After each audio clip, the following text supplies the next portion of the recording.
past few weeks, we've been talking about things we really want, things that tempt us. Temptation is the desire to do something that we know might not be best for us.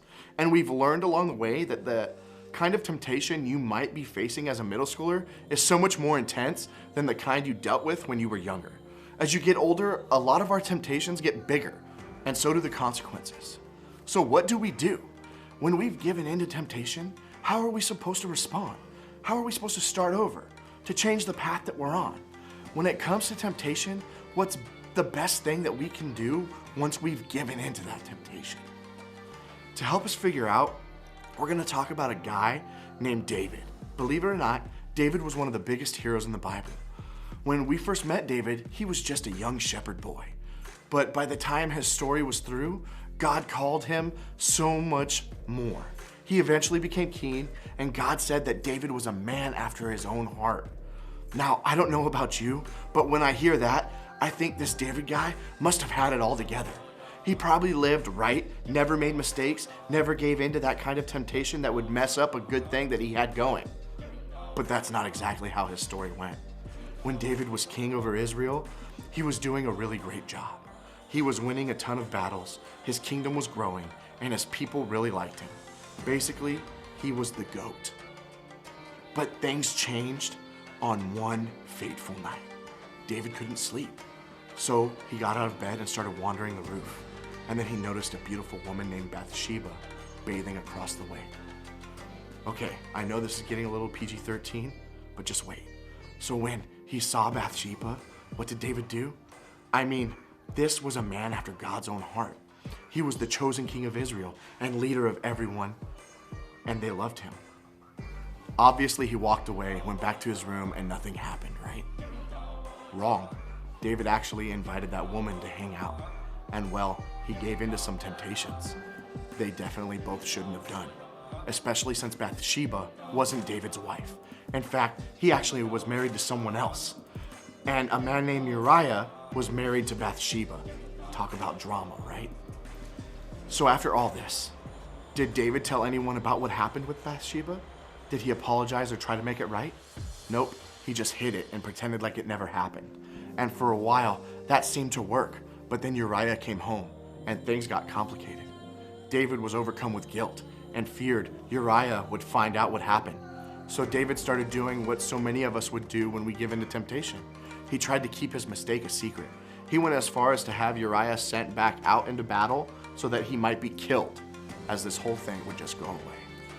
So just to keep this whole mess straight, temptation led David to sin with Bathsheba. Then the guilt, fear, and shame he felt led to him killing Bathsheba's husband. Not a good thing, right? David knew what he did was wrong. He knew he was making mistake after mistake after mistake, but he kept going. Why? Well, I think because David believed that he had no way out. Maybe he thought he was stuck in the mess that he had made. He was so far in that he just didn't know how to change his story.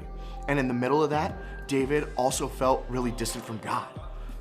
We all know that because he actually wrote about it in a passage from the book of Psalms, where David wrote that he felt a lot of shame feelings. And I know how I feel when I struggle with temptation. He used phrases like crushed, cast out, joyless to describe how he felt.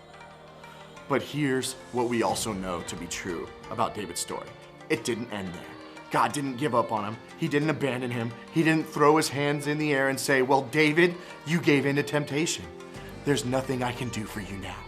David actually did a lot of great things after this part of his story. But in order to really go on with his life, David had to do one thing: ask for God's forgiveness. In one of the Psalms, David wrote his prayer asking for God's forgiveness, and it said this.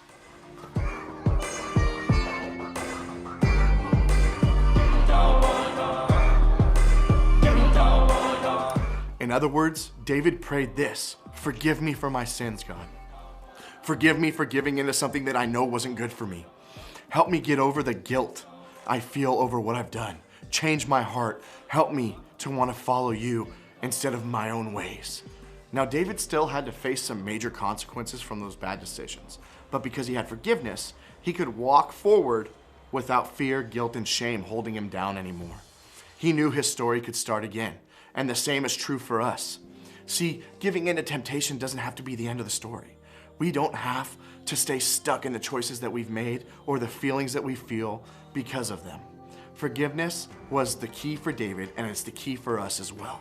So if you found yourself wondering what to do next, if you're struggling with guilt or fear or shame after giving into a temptation, if you're finding yourself making a mistake after mistake after mistake, well, a different story is possible.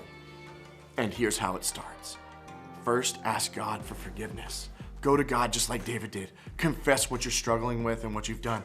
Tell him about how it's made you feel. Ask for his help to change your story. Ask for his forgiveness. Remember, there's nothing that can separate you from God's love, and there's nothing he won't offer you his forgiveness for. So start walking forward today by asking him for that. Second, ask others to forgive you. Asking for God's forgiveness is the most important step in moving forward, but making things right with others is important as well. When we make poor choices, it often affects those around us. And part of moving on and moving forward is taking responsibility for the mistakes that we've made. When you disobey your parents, you need to admit what you did and ask them for forgiveness. When you've lied to a friend, you need to ask for forgiveness. When you spread that rumor you knew wasn't true, you need to be honest and ask for forgiveness. It's not fun, but it's what is important, and it's part of what will help you move on. Third, forgive yourself. Sometimes this can be the hardest step to take. Even when you know God has forgiven you, that you've heard the friends say, I forgive you, you can't seem to forgive yourself. You beat yourself up and you worry that you'll mess up again.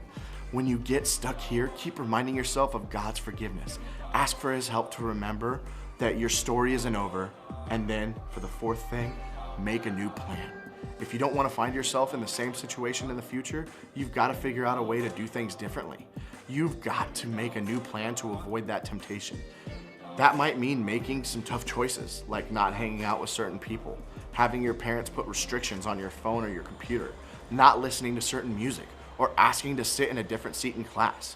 Whatever you need to do, do it. Make a new plan and consider telling someone, like your landing leader, ask them to help you stick to that plan and encourage you as you do. And remember, giving in to temptation doesn't have to be the end of your story.